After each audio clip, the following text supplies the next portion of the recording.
wabarakatuh.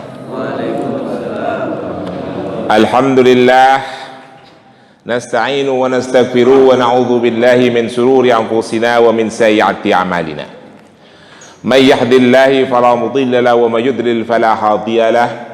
Asyhadu an la ilaha illallah wahdahu la syarika lah wa asyhadu anna sayyidina Muhammadan abduhu wa rasuluh. Allahumma salli wa sallim wa barik ala sayyidina Muhammadin wa ala alihi wa ashabihi wa man tabi'ahu ila yaumiddin. Rabbi israh li sadri wa yassir li amri wahlul 'uqdatan min lisani yafqahu qawli, amma ba'du. Para jamaah sekalian, puji dan syukur kita panjatkan kehadirat Allah Subhanahu wa taala atas semua limpahan nikmat dan rahmat yang diberikan kepada kita. Alhamdulillah, kita diberikan kesehatan dan kelapangan waktu untuk melaksanakan ibadah salat subuh di masjid yang kita cintai ini, dan kita lanjutkan itikaf kita untuk mengikuti kajian-kajian yang insya Allah akan memperdalam ilmu agama kita dan menambah kualitas ibadah kita. Salawat dan salam kita berharap selalu tercurah kepada junjungan Nabi besar Muhammad sallallahu alaihi wasallam. Para jamaah, pada Sabtu lalu kita berbicara tentang cobaan yang diterima oleh seorang hamba. Hadis-hadis yang kita bahas, hadis yang ditakrij oleh Ibnu Majah dalam sunannya. Kemarin kita membahas hadis tentang Rasulullah yang sedang sakit ketika sahabat Abu Sa'id Al-Khudri datang menjumpai Rasulullah di rumahnya. Masih ingat ya hadis kemarin? Abu Sa'id bilang, dakhaltu ila Nabi sallallahu alaihi wasallam wa huwa yu'aka fa wada'tu yadi alaika fa wajjat harahun, kata Abu Sa'id. Aku datang memasuk ke rumah Rasulullah dan aku menjumpai Rasulullah dalam keadaan berselimut karena sedang demam. Lalu aku tempelkan tanganku pada badannya, aku rasakan panas yang sangat. Maka Abu Sa'id bertanya, ya Rasulullah, ma'asyadaha, ya Rasulullah, berat sekali nih kayaknya nih panas demam Anda. Rasulullah menjawab, kadzalika lana, seperti itulah kami menerima cobaan yang berat, tapi bersamaan dengan itu ada pahala yang kami terima pula. Maka Abu Sa'id bertanya, ya Rasulullah, ayyun nasu asadul bala'u, ya Rasulullah, siapa orang yang paling berat cobaannya? Rasulullah menjawab, al-anbiya. Lalu Abu Sa'id bertanya, lalu siapa lagi? Ayyuman? Rasulullah menjawab, as-salihun. Jadi yang paling berat cobaannya itu adalah para nabi, lalu orang-orang yang soleh. Jadi di antara kita apabila kita menerima cobaan dari Allah yang terasa berat, mungkin kita orang soleh. Jadi berbangga dirilah ketika kita dicoba oleh Allah. Mungkin kita orang soleh. Ya. Dalam hadis yang lain, Rasulullah mengatakan, asadun nasul bala'u thumma amsalu. Seberat-berat cobaan yang diterima oleh seorang hamba itu, yang paling berat adalah para nabi. Summa amsalu, lalu orang-orang yang mempunyai kualitas keimanan semisal dengan para nabi. Siapa dia? Ada Luqman, ada Imran, ada yang lain-lain lah ya, yang disebut orang-orang soleh, ashabul kahfi, orang-orang soleh yang disebut dalam Al-Quran. Lalu para sahabat, para tabiun, tabi'in, ulama, dan orang-orang soleh di akhir zaman. Kira-kira begitu. Nah, yang kita mau bahas hari ini adalah, alhamdulillah rahmat Allah turun, hujan, setelah kita berkumpul di masjid ini. Yang kita mau bahas malam hari ini adalah kekeliruan sebagian kita memaknai dalil tentang cobaan itu. Biasanya nih kalau lagi bahas-bahas begini, banyak jamaah yang bertanya sama saya, Pak Ustadz, itu kan Allah membebani cobaan dan ujian kepada hamba-hambanya tidak melewati batas kemampuannya. Tidak melewati batas kemampuannya. Tapi kenapa sampai ada yang meninggal, sampai ada yang bunuh diri, sampai ada yang depresi, sampai ada yang stres, gitu ya. Yang seperti saya sampaikan minggu lalu.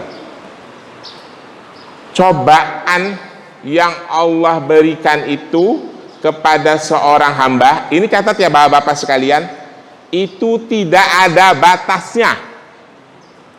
Tidak ada batasnya.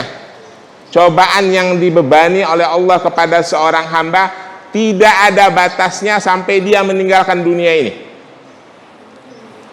Lalu dalil yang mengatakan Allah tidak membebani seorang hamba kecuali sesuai dengan kemampuannya, la yukallifullahu nafsan illa wus'aha laha ma kasabat wa 'alaiha ma iktasabat. Bagaimana? Nah, itu dia yang salah diartikan. Ya. Maka dari itu kita bahas hari ini biar semuanya clear. Ini kitab tafsir kitab tafsir Jalalain. Kitab tafsir yang biasa dibaca di pesantren-pesantren ya, kelas 3 sanawiyah, kelas 2, kelas 3 gitu ya. Namanya Jalalain karena dikarang oleh dua orang yang namanya Jalal. Jalaluddin Al-Mahali, namanya Jalaluddin Muhammad ibnu Hamdan Al-Mahali, sama Jalaluddin Abdurrahman Abil Bakra As-Suyuti. Jadi ketika ditulis separoh sudah selesai orang yang meninggal, dilanjutkan lagi sama Jalaluddin As-Suyuti, makanya disebut Jalalain. Satu lagi ini tafsir Ibnu Katsir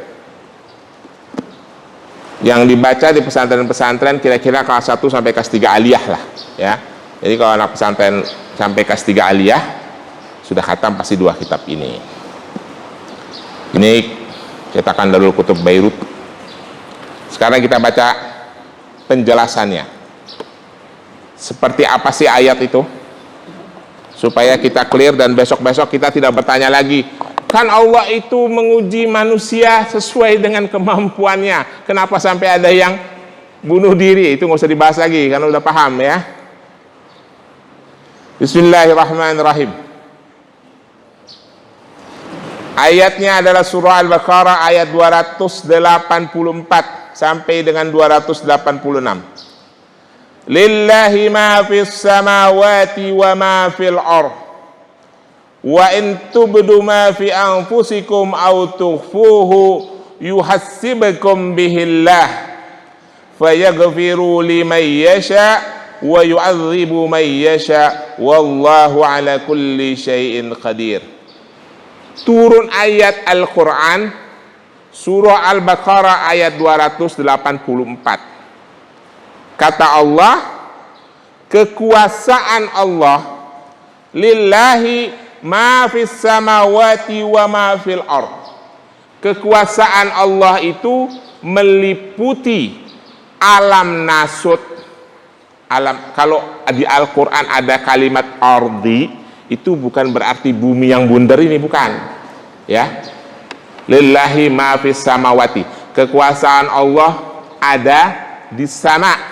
Sama itu berarti alam malakut dan alam lahut, alam para malaikat dan alamnya Allah itu sendiri ya, Sidratul Muntaha.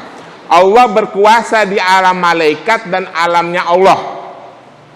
Wa ma fil ardh, dan Allah juga berkuasa di alam nasut, bumi, sistem tata surya, planet-planet dan galaksi lain yang kita lihat, bintang-bintang itu semuanya masih alam nasut, masih alam manusia. Di atasnya baru ada alam malakut.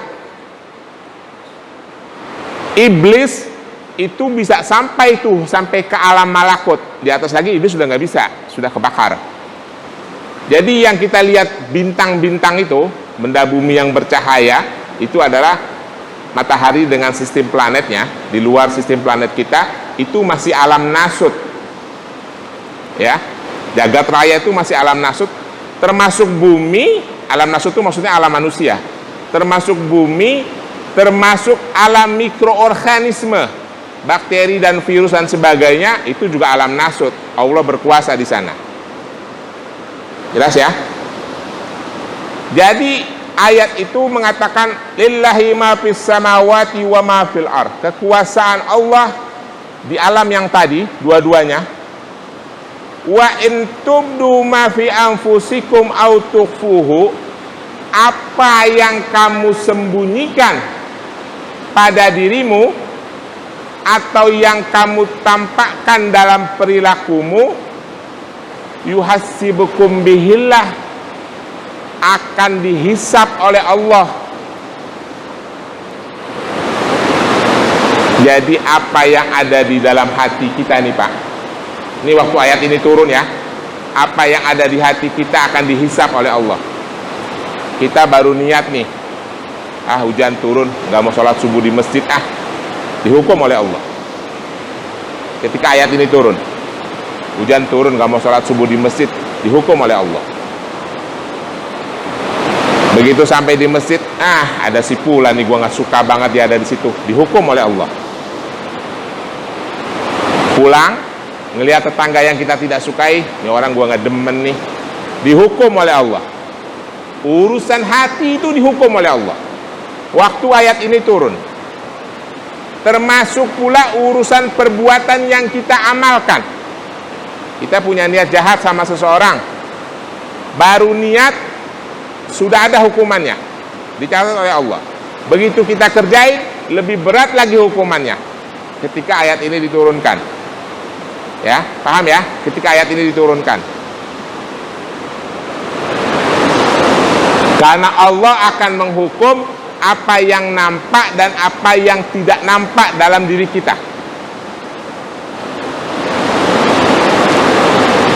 Wa yaghfiru liman yasha wa yu'adzibu man yasha wallahu ala kulli syai'in qadir. Allah akan mengampuni siapa yang Dia kehendaki dan siapa yang Dia tidak kehendaki akan diazab, dan Allah itu Maha Kuasa. Nah, mendengar ayat ini, para sahabat, dalam satu kisah hadis diceritakan sahabat itu adalah Abu Bakar, Umar, Mu'az bin Jabal, Abdurrahman bin Auf. Ada beberapa lagi, tapi wallahu alam bisawab, apakah benar mereka atau tidak, ya kita tidak usah pertanyakan itu.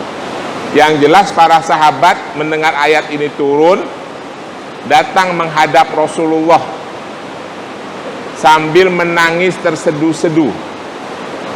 Lalu mereka berkata, dalam penjelasan tafsirnya, as-satat dzalika ala ashabi Rasulullah sallallahu alaihi wasallam. Bersaksi dengan kesedihan sahabat-sahabat Rasulullah sallallahu alaihi wasallam, fa'atu Rasulullah sallallahu alaihi wasallam tsumma jasu. Lalu dia berpendapat ala raqibi wa qalu. Jadi dia bersimpuh, para sahabat bersimpuh di hadapan Rasulullah, dan mereka berkata, ya Rasulullah, wahai Rasulullah. Para sahabat nih ngomong, kalafna minal a'mali min natiqa. Kami, para sahabat, telah dibebani dengan beban yang berat. Kata para sahabat begitu. Apa itu? As-salah was-siyam wal-jihad was-sadaqah. Kami ini telah dibebani dengan kewajiban-kewajiban yang membebani kami, yaitu salat, puasa, berjihad, sedekah, dan ibadah-ibadah yang lain. Kata para sahabat yang menghadap Rasulullah, waqad anzalta alaika hadhil ayah. Lalu turun lagi ayat lillahi ma fis samawati wa ma fil ard. Jadi sahabat itu begitu mendengar bahwa Allah akan menghisap apa yang ada di dalam hati kita, sahabat itu menangis terseduh-seduh. Mereka ngadu kepada Rasulullah, ya Rasulullah, kami ini sebagai umat telah dibebani ibadah yang banyak, hukum-hukum yang banyak, dari amal-amaliyah. Tetapi sekarang turun lagi ayat, bukan cuma amaliyah yang dihisap, tapi juga urusan hati. Jelas kami tidak sanggup. Menangislah para sahabat, kami tidak sanggup kalau urusan hati juga dihisap, karena kami tidak bisa mengendalikan hati kami. Itu benar ya bapak-bapak sekalian? Kita bisa nggak mengendalikan hati kita, Pak? Jadi saya kagak suka sama Pak Haji Sugiarto nih, contoh, agak suka nih. Begitu saya masuk ke masjid, ada Pak Haji di depan, apa perasaan saya? Ada Pak Haji lagi, pindah sapnya sebelah sono. Atau walaupun kagak pindah, tetap ada perasaan tidak suka. Itu tidak bisa kita kendalikan. Itu manusiawi. Saya tidak suka sama Pak Irson, nggak mungkin saya bisa pura-pura suka. Itu manusiawi, betul tidak? Para sahabat begitu. Kalau urusan hati juga dihisap, betapa beratnya agama ini, kira-kira begitu. Menangislah para sahabat meminta keringanan, supaya urusan hati itu jangan sampai dihisap, kira-kira begitu. Urusan amaliyah saja, ya. Lalu Rasulullah berkata dalam hadis, la natiqaha faqala wa la natiqaha, kata sahabat, janganlah kami ini dibebani dengan beban yang berat seperti itu. Faqala Rasulullah sallallahu alaihi wasallam, maka Rasulullah berkata kepada para sahabat yang menghadap beliau itu, aturiduna an naqulu kama qala ahlal kitabina, apakah kalian mau seperti orang-orang yang diturunkan kitabina, berarti 2 kitab sebelumnya, baina min qablikum, yaitu orang-orang sebelummu. Siapa mereka? Yahudi dan Nasrani. Mereka berkata, sami'na wa asina. Yahudi dan Nasrani itu berkata, kami dengar tapi kami ingkari. Kami dengar tapi kami tidak taat. Kalau orang Islam, sami'na wa ata'na, harusnya kami dengar dan kami taat. Rasulullah bilang, kalian itu nangis-nangis merasa berat dengan turunnya ayat. Apa kalian itu mau seperti orang Yahudi, dengar tapi tidak taat, sedangkan kalian itu harusnya dengar tapi taat, kira-kira begitu, ya. Bal qalu sami'na, tapi kata Rasulullah, tapi katakanlah sami'na wa ata'na, dengar, kami dengar dan kami taat. Ghafrunaka rabbana wa ilaikal masir, kami dengar dan kami taat, mohonkan ampunlah kepada Allah, karena kepadanya lah kalian kembali. Fallama akhra biha qaumu wa zalat biha allasatuhum wa anzalallahu fi atharaha, maka setelah para sahabat ini menangis terseduh-seduh karena merasa terbebani dengan turunnya ayat surah Al-Baqarah 284, Allah menurunkan ayat berikutnya. Jadikan para sahabat ini ngadu sama Rasul nih, ya Rasulullah, itu Allah itu kok menghisap apa yang ada di dalam hati kita, sedangkan kita ini seorang manusia tidak bisa mengendalikan hati. Jadi para sahabat meminta keringanan. Lalu Allah turunkan ayat-ayat berikutnya yang menegaskan bahwa Rasul itu tidak bisa diajak kompromi. Itu kira-kira. Jangan minta-minta keringanan. Allah katakan, amana rasulu bima unzila ilaihi min rabbih. Hei orang mukmin, Rasul itu maksudnya adalah Muhammad, dia patuh, dia percaya sepenuhnya dengan apa yang diturunkan dari Tuhannya, min rabbih wal mu'minun. Para jamaah sekalian, nas ayat ini masih ada, ya, tetapi hukumnya sudah dihapus, sudah dinasik. Cuma saya mau menjelaskan ayat ini berbunyi amana rasulu bima unzila ilaihi mir rabbih wal mu'minun. Para rasul itu patuh 100% dengan apa yang diturunkan oleh Allah Subhanahu wa taala, dan juga orang-orang yang beriman, wal mu'minun. Dalam urusan seperti ini, kepatuhan dan ketaatan orang-orang yang beriman sama kewajibannya dengan kepatuhan dan ketaatan para rasul. Ingat itu. Kenapa begitu?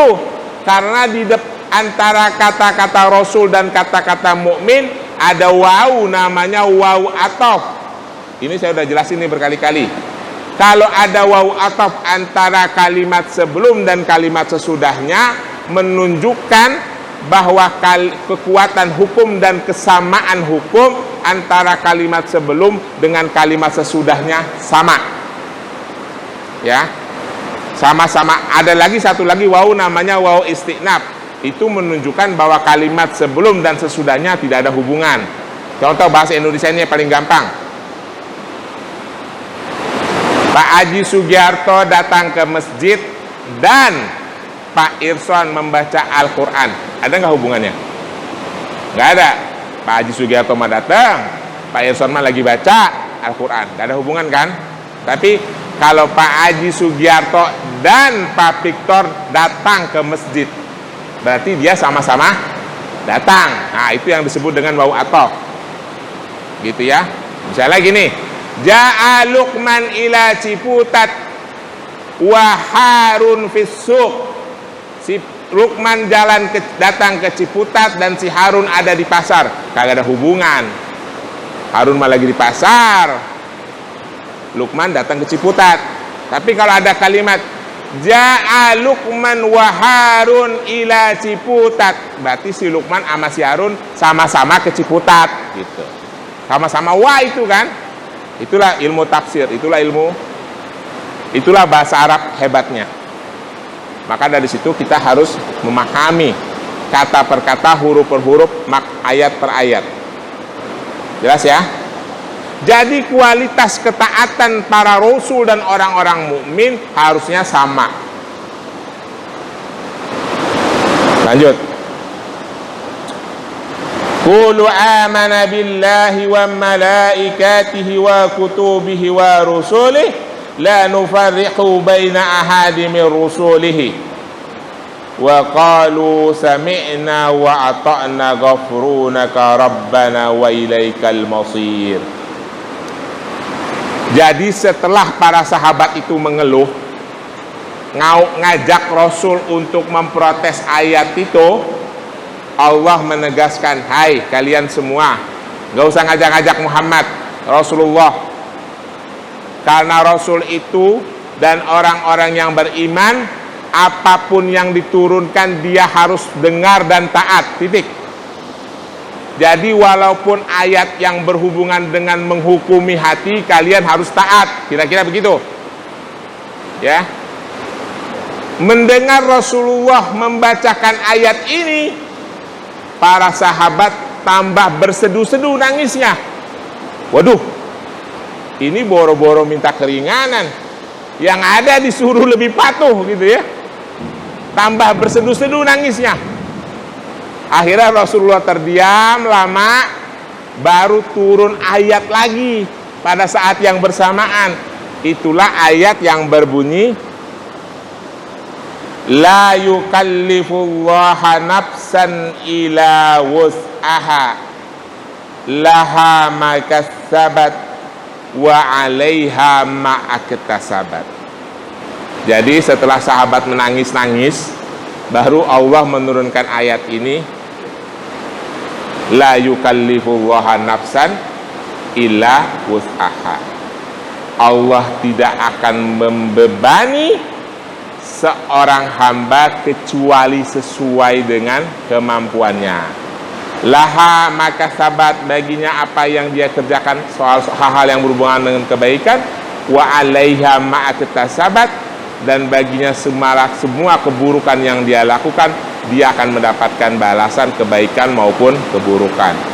Nah, Para jamaah sekalian, ayat ini yang disalah maknai oleh sebagian orang Islam. Disangkanya ini dalil tentang ujian.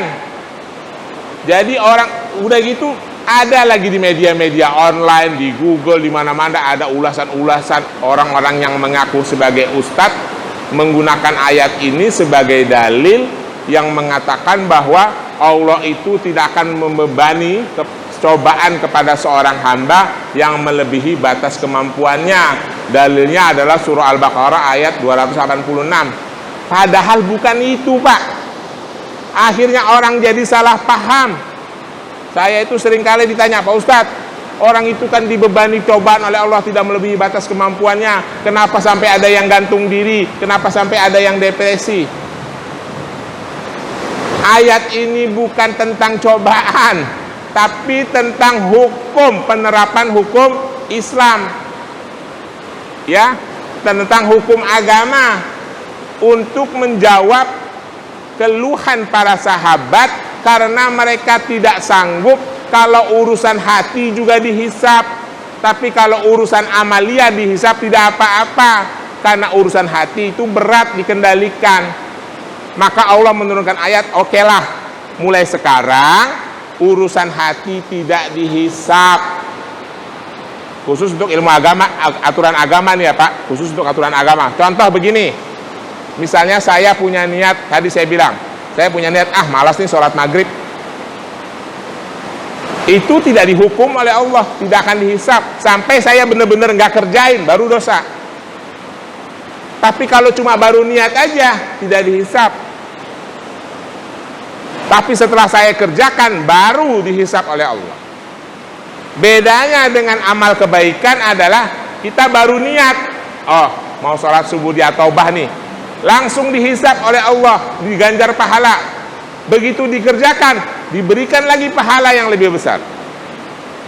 Tapi kalau niat buruk, baru punya niat, tidak akan dihisap sampai dikerjakan baru dihisap. Itulah makna ayat ini. Jadi bukan makna tentang ujian. Paham? Jelas ya? Jadi mulai sekarang jangan ngomong-ngomong lagi Allah itu tidak membebani ujian kepada seorang hamba melebihi batas kemampuannya. Ujian kepada seorang hamba itu tidak ada batasnya, Pak. Tidak ada batasnya. Nanti kita bahas ayatnya.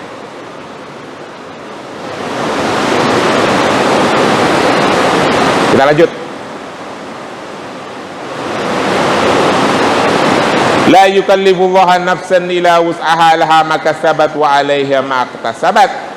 Lalu Allah menyuruh kita berdoa, Rabbana la tu'akhidna in nasi'na aw akhtana. Ya Allah, janganlah Engkau menghukum kami apabila kami lupa dan berdosa, lalai berbuat kesalahan. Rabbana wala tahmil alaina isran kama hamaltahu alal ladzina min qablina. Ya Allah, janganlah Engkau bebani kami dengan beban yang kami tidak sanggup membawanya, seperti yang Engkau bebankan kepada orang-orang sebelum kami. Banyak kaum-kaum yang dihukum karena berbuat kesalahan langsung dihukum. Contohnya umat Nabi Musa, begitu dia ingkar langsung disambar petir. Ada tangannya yang kena najis, suruh potong tangannya. Itu umat Nabi Musa. Tidak datang ke tempat ibadah pada hari Sabat, malah pergi ke laut, balik jadi kera. Orang Islam itu yang kagak datang sholat Jumat berapa banyak sekarang ini? Coba kalau dihukum seperti umat Nabi Musa, jadi monyet semua orang Islam itu. Betul tidak? Dibilang pamulang nih ada yang sholat Jumat, karena sholat Jumat yang kagak sholat ada berapa banyak orang Islam? Untung aja hukumannya nggak seperti umat Nabi Musa. Coba kalau seperti umat Nabi Musa, begitu kita pulang lihat monyet kita di mana-mana. Betul nggak? Itulah hebatnya umat Rasulullah, dirahmati oleh Allah, disayang oleh Allah, tidak diberlakukan hukum seperti umat-umat sebelumnya. Tapi kadang-kadang kagak disayang oleh Allah juga kagak tahu diri ya kita itu ya.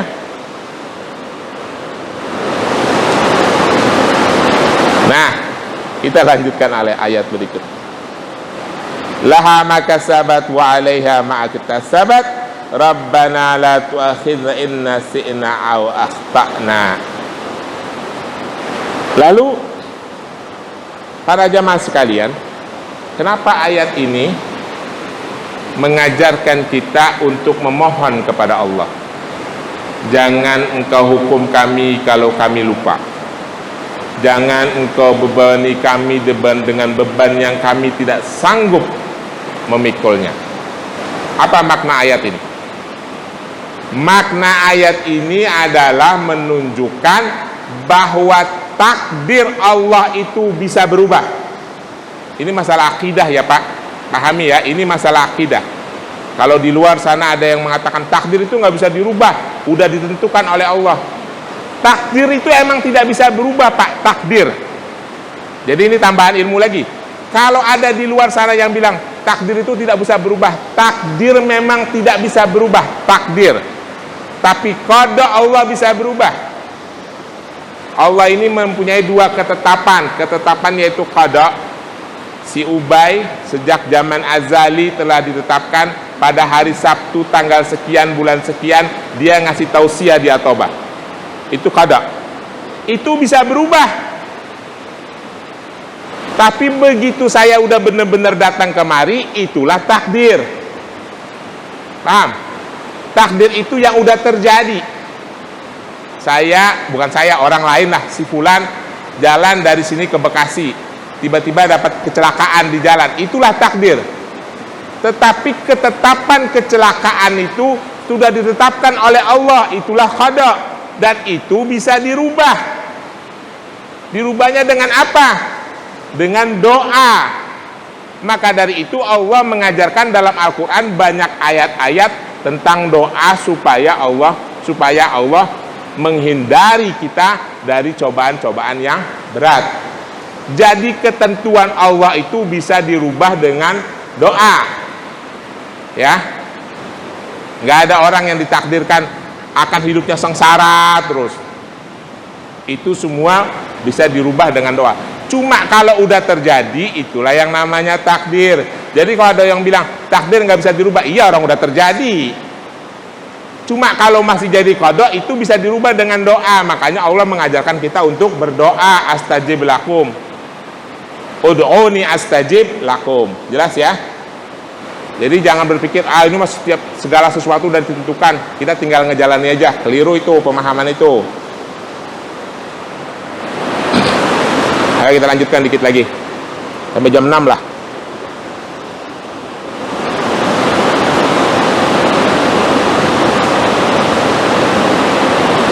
La yukallifullahu nafsan illa wus'aha laha ma kasabat wa 'alaiha ma iktasabat. Rabbana la tu'akhidna in nasina aw akhtana. Rabbana wa la tahmil 'alaina isran kama hamaltahu 'alal ladzina min qablina. Rabbana wa la tahmil wa la tuhammilna ma la taqata lana bih wa'fu 'anna waghfir lana warhamna anta maulana fansurna 'ala qaumil kafirin. Itulah makanya kita disuruh berdoa. Jelas ya? Clear ya Pak? Jadi ini ayat bukan dalil tentang cobaan. Mulai sekarang udah nggak usah membahas itu, udah harus paham. Ini bukan dalil tentang cobaan. Jadi jangan lagi ngomong Allah itu kan tidak membebani hambanya melebihi batas kemampuannya. Bukan itu dalilnya. Jelas?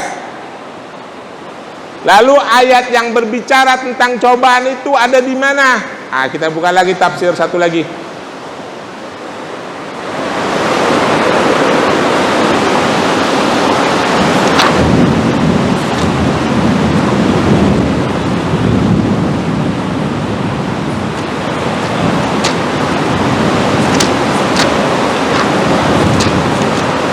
Nah, ini dia ayatnya. Surah Al-Baqarah ayat 156. Ayat yang sangat populer dan sering dibaca.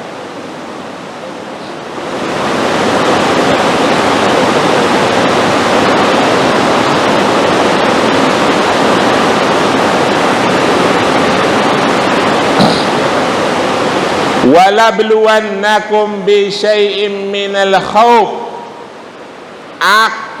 kalian semua akan diuji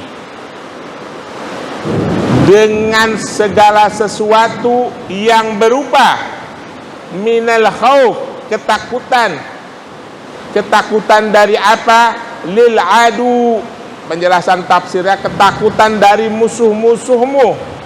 Wal ju', diuji dengan lapar.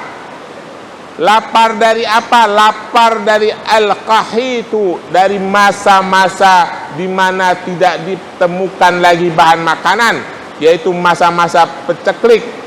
Wa naqsim minal amwali, diuji dengan kekurangan harta, dengan kebinasaan. Wal anfusi, walabluwannakum bisyai'im minal khawfi wal ju'i wa naqsim minal amwali wa anfusi. Allah akan mengujimu dengan rasa takut, dengan rasa lapar, dengan kekurangan harta, dan dengan jiwa, kehilangan jiwa. Berarti ujian dari Allah itu nggak ada batasnya, Pak. Sampai mati kita dibikin. Kira-kira begitu. Biar lu tahu rasa lu. Kira-kira begitu. Sampai mati. Jadi kalau ada orang yang bertanya, kok ada Pak orang yang stres selalu gantung diri? Ya memang ujiannya sampai mati. Pantas dia gantung diri. Kalau dia kagak tahan, ya. Sampai meninggal, sampai mati. Penjelasannya apa? Wal anfusi, penjelasannya bil qatal wal maut wal amrada. Ujian Allah yang sampai meninggal itu bisa karena dibunuh, bisa karena mati wajar, bisa karena meninggal karena sakit. Jadi orang yang diuji itu ya sampai seperti itu, sampai dia wafat dibunuh, wafat karena kewajaran, atau wafat karena sakit. Itulah ujian Allah. Walabluwannakum bisyai'im minal khawfi wal ju' wa naqsim minal amwali wa anfusi wa thamarat.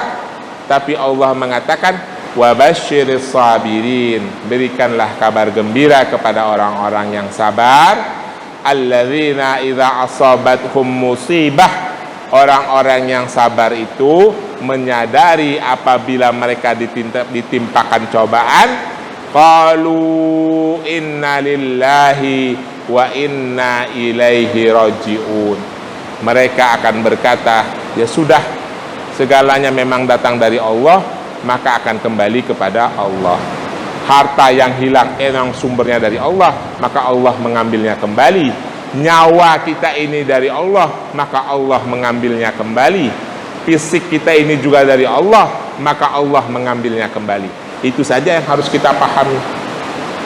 Tapi yang jelas ujian Allah itu tidak ada batasnya sampai seorang hamba itu meninggal dunia. Ya, kalau sudah meninggal kan sudah jelas kan, nggak lagi diberlakukan hukum, ujian sudah selesai. Tapi yang harus kita pahami, dalam konsep Islam itu tidak ada orang yang mati dalam makna zahir. Kalau orang yang wafat itu hanya berpindah alam, dari alam dunia ke alam barzah, dari alam barzah nanti ke alam akhirat, tergantung tempatnya di mana, ada di surga dan ada di neraka. Kalau masalah fisik ini kan cuma titipan aja, dia akan hilang dengan sendirinya, seperti tumbuhan kecil besar lalu layu dan mati. Seperti juga fisik kita, kecil besar lalu ciut meninggal. Yang hakikatnya adalah ruh kita. Ruh kita tidak mati. Ruh kita hanya berpindah tempat dari alam fana ini, lalu sementara di barzah nanti, setelah di barzah maka ke akhirat, setelah yaumul hisab, mahsyar dan sebagainya, lalu kita akan menempati tempat kita. Insya Allah kita menempati tempat kita di surganya Allah Subhanahu wa ta'ala. Amin ya rabbal alamin. Saya kira itu para jamaah sekalian. Tadi dengar tidak Ustadz Amin jadi imam? Watlu alaikal kitabah, haqqa tilawatihi. Aku turunkan kepada kalian kitab, Imam Amin baca gitu kan? Maka bacalah kitab itu haqqa tilawatihi. Nah, ini juga orang sering memaknai salah nih. Haqqa tilawatihi itu membaca Al-Quran dengan tilawah yang benar. Maksudnya adalah bukan ucapannya saja yang benar. Tilawah itu bukan cuma ucapannya, tapi memaknainya juga harus benar. Memaknai hukumnya, asbabun nuzulnya, tafsirnya, begitu.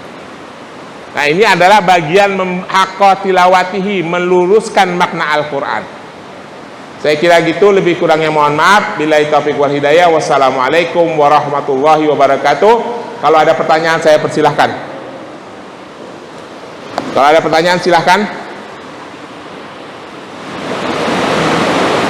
Kalau tidak ada, saya kira cukupkan sampai sekian ya. Terima kasih. Ulang lagi, wassalamualaikum warahmatullahi wabarakatuh.